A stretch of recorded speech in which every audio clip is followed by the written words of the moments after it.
This isn't like any mainstream keyboard that you can find on the market. This isn't injection molded plastic, it's CNC'd aluminium. It weighs a metric ton.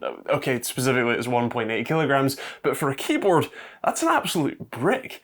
It types like a dream, it's endlessly quiet and just insanely refined. Oh, and it also costs less than most high-end gaming keyboards you'll find from the likes of Corsair or Razer. This is a board you will want to check out. Now, Keychron aren't new to the keyboard market. I reviewed their K2 back in 2019, and since then, they've only refined their designs to make this masterpiece. This is the Keychron Q1 V2, and it is mighty impressive. On the hardware front, this is a 75% board that natively supports both macOS and Windows with a convenient switch next to the USB-C port on the top. Also includes replacement keycaps for Windows, as the macOS ones come on the board by default. It's made of billet CNC machined aluminium with hot swap key switches, south-facing RGB LEDs, and this fully assembled board came with Keychron brown switches and double-shot non-shine-through keycaps. The construction of this board is something to behold. You have a massive wedge of aluminium on the bottom, providing an incredibly sturdy base, which is then bolted to the top frame, which is also CNC machined aluminium, and sandwiched between those is a mid-plate, a thick layer of foam, and then the PCB. The board sits on rubber gaskets on both sides, isolating the switches from the chassis completely. Add all of that heft, the foam, and the double isolation, and what you get is a beautifully refined, quiet sound. Here's an example.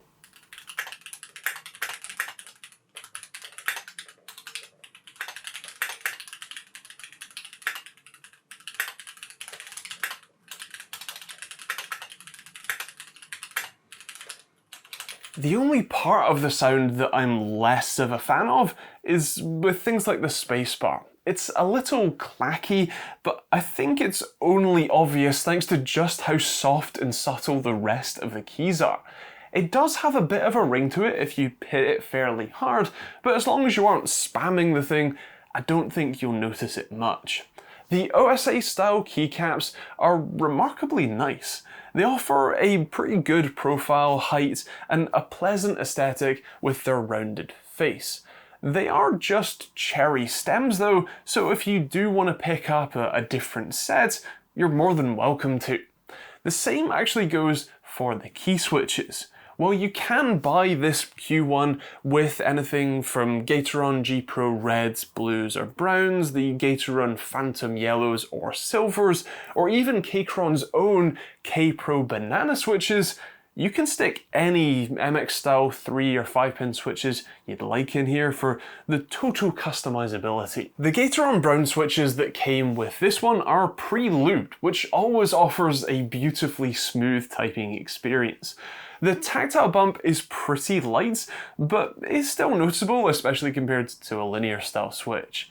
It's a nice balance for me, although the glorious pandas that I type on regularly still feel a little better, at least to me personally. Of course, I typed the script for this video on the Q1, and I don't have that much in the way of negative things to say about it. The board's owner doesn't like the sound of the stabilizers, and I am inclined to agree. They aren't quite as refined as the rest of the board, which is definitely a shame, although it's not what I would call a deal breaker. The 75% layout here makes a lot of sense. They've left the full function row, delete, insert, page up, page down, and home.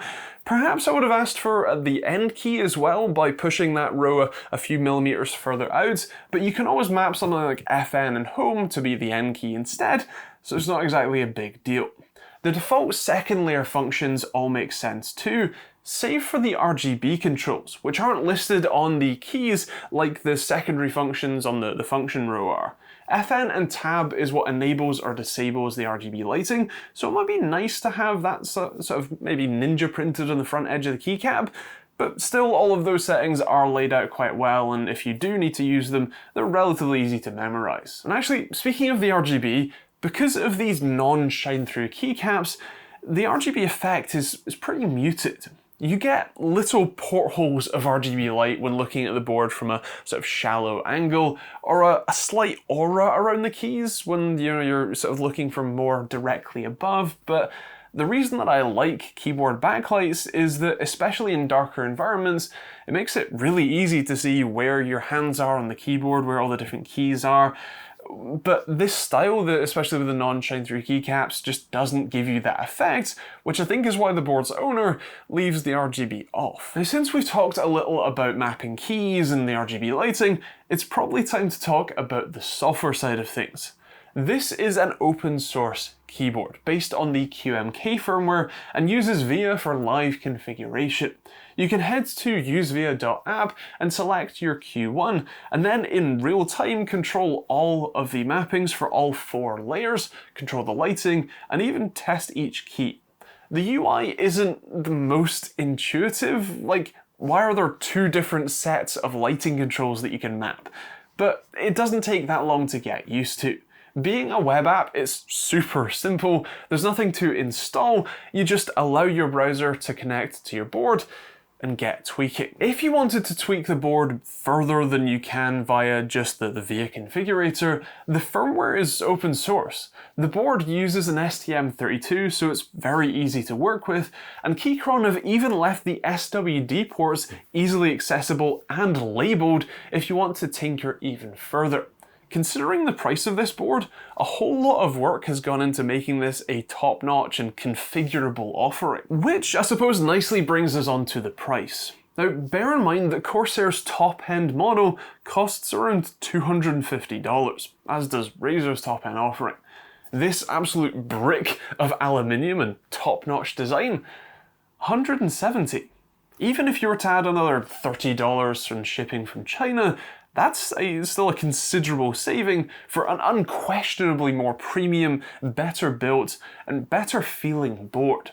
Sure, it doesn't quite have all the flashy, gimmicks and features that you can, those new boards can amaze you with, but if you want a proper, well-built, built to last and, upgradable, repairable, and just top-notch typing experience, this is the thing for you.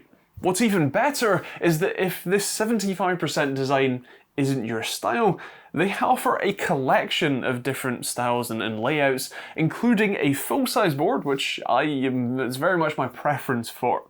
While I am happy with my pretty badly painted GMMK board, what I call the TechteamGB, and I am a sucker for flashy features like the Wooting boards offer, the Q boards from Keychron are definitely on my shortlist for my next board.